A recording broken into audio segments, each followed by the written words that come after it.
তো নমস্কাৰ বন্ধুসকল, আজিৰ এই ভিডিঅ'ৰ জৰিয়তে গম পাবি আধুনিক পদ্ধতিৰ ইকোভনিকৰ দৰে ইকো মেচিন নোহোৱাকে কিদৰে বটলতে এনেকৈ লেটুছৰ খেতি কৰিব পাৰি।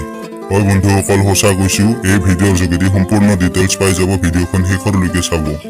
তো বন্ধুসকল, প্ৰথমতে আমি প্লাষ্টিক বটলবোৰ লৈ তাৰ পিছত এনেকুৱাকে বটলবোৰ কাটি ল'ব লাগিব। যিমানখিনি ৰুব সিমানখিনিকে সকলোবোৰ এনেদৰে কাটি ল'ব লাগিব। আমি বহুতকেইটা ৰুম, তাৰ পিছত এটা এটাকে শিপাবোৰ এনেদৰে গৰম দি ফুটা কৰিব লাগিব।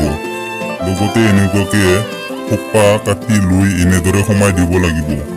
তাৰ পিছত সকলোবোৰ সোপাবোৰ এনেদৰে ফুটা কৰি ল'ব লাগিব। লগতে সকলোবোৰ সোপাবোৰতে এনেদৰে সোমাই দিব লাগিব আৰু সূতাবোৰ এনেদৰে গাঁঠি বান্ধি দিব লাগিব, কিয়নো সূতাবোৰ সহজতে ওলাই নাহিবৰ কাৰণে। তাৰ পিছত এনেকুৱাকে হ'লে এনেদৰে এটা এটাকে ফুটা বটলবোৰ ওপৰৰ ভাগবোৰ ওলোটাকে এনেদৰে ৰাখিব লাগিব সকলোকেইটাকে। তাৰ পিছত বটলবোৰ এনেকুৱাকে ঠাইত লৈ আনি কেনা এনেদৰে সকলোবোৰ বটলবোৰতে এনেদৰে পানী ভৰিব লাগিব।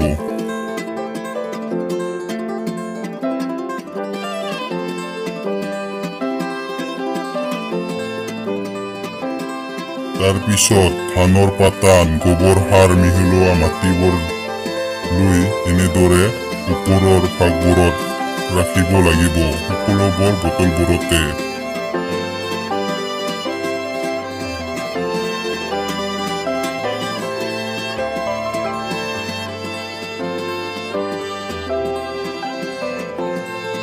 লেটুছৰ পুলিবোৰ ডাঙৰ হ'লে এনেদৰে উখালি আনি ওপৰৰ মাটি দিয়া ভাগবোৰত লেটুছবোৰ ৰুই দিব লাগিব। এনেদৰে সকলোবোৰ বটলবোৰতে এনেদৰে ষ্টেপ ৱাইজ ৰুব লাগিব, লাহে ধীৰেকে সকলোবোৰ বটলবোৰতে।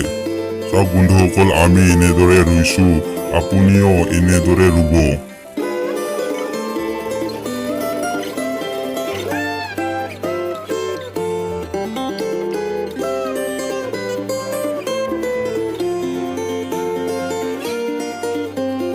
তাৰ পিছত পানী দিব লাগিব সকলোবোৰ ৰোৱা হ'লে। আমাৰ পুলিবোৰ ৰোৱাবোৰ এনেকুৱা দেখা গৈছে।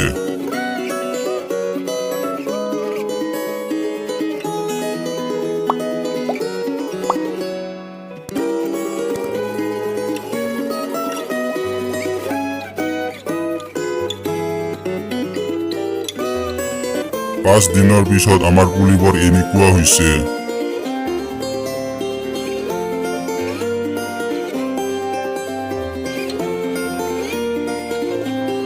15 দিনৰ পিছত আমাৰ পুলিবোৰ ইমানখিনি ডাঙৰ হৈছেহি।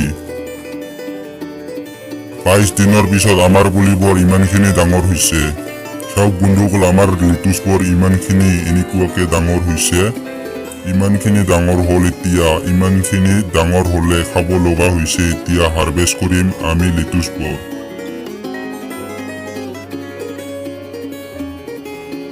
তো বন্ধুসকল, এনেদৰে বহুত ভালকে হৈছে আমাৰ লেটুছবোৰ। আচৰিত নহয়নে? এনেকৈ সৰু ঠাইতে লগতে মাটিতো ৰোপণ নকৰা নাই, ইকোভনিক পদ্ধতিত কৰা হৈছে। আজিৰ এই লেটুছৰ ইকোভনিক পদ্ধতিত খেতি কৰাটো যদি ইনফৰ্মেটিভ লাগিছে তেনেহ'লে ভিডিঅ'টো লাইক আৰু চেনেলটো ছাবস্ক্ৰাইব কৰি ছাপোৰ্ট কৰি দিয়ে যেন। ধন্যবাদ। জয় আই অসম।